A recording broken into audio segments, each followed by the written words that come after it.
สวัสดีจ้าพ่อแม่พี่น้องมีแต่สิบห้ามาตอยแบบมาลุ่มนะพี่น้องนะมารุมบุญเห็นป่ะพี่น้องเห็นป่ะตึ้งหัวมาลุมเลยตะแกงพี่น้องมีอยู่ต้นเดียวนี่แหละเนื้อนุ่ยรกอยู่นุ่ยใหญ่ขั้นเหนือใส่กันนะพี่น้องใส่กันนะ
ายแล้วพี่น้องได้หลายแล้วพอแกงบ่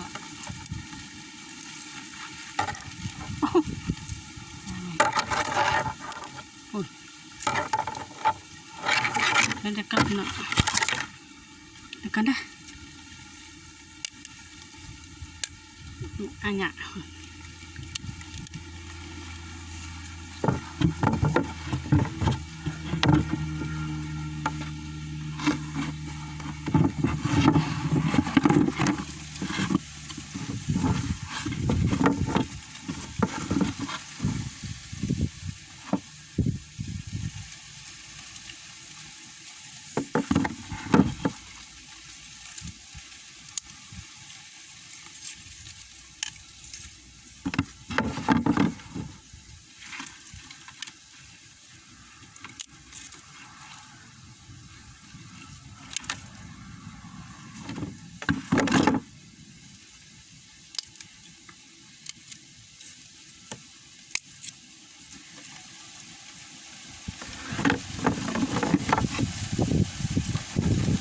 กล่องไว้ด้วยครูได้ไหมล่ะกล่องไว้ด้วยครูถังอะไรพวกมึงใส่ในถังเนี่ยกล่องกล่องแลนพี่น้องกล่องแลนมาเบิ่งมา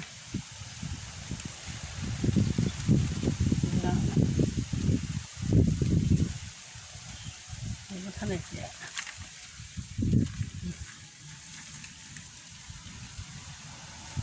เด้อพอจะไปแกงมะรุมนะพี่น้องมะรุมตัวใหญ่ๆเลยมะรุมขั้นเหนือเพราะท่านแก่เด็กพี่น้องมาเลยแก่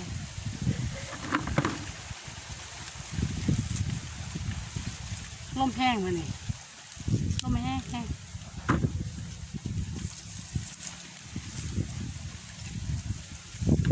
ลิปนี้ก็ขอจบคลิปเพียงแค่นี้แล้วพี่น้องถ้ามาต่อยมารุมไปแกงขอจบคลิปแค่นี้พี่น้องเนาะขอบคุณหลายๆขอบคุณเพื่อนพี่น้องๆหมู่กันฐานทุกไลค์แก้ทุกการติดตามพี่น้องขอบคุณหลายๆ61,000 ซับขอบคุณหลายจ้าขอบคุณเพื่อนๆนะจ้าไปตามหาทุกคนล่ะทุกเพื่อนทุกคนล่ะจ้าบ่ลืมหรอกจ้าโอ้กองสันทุกคลิปที่นี่จ้าสวัสดีจ้า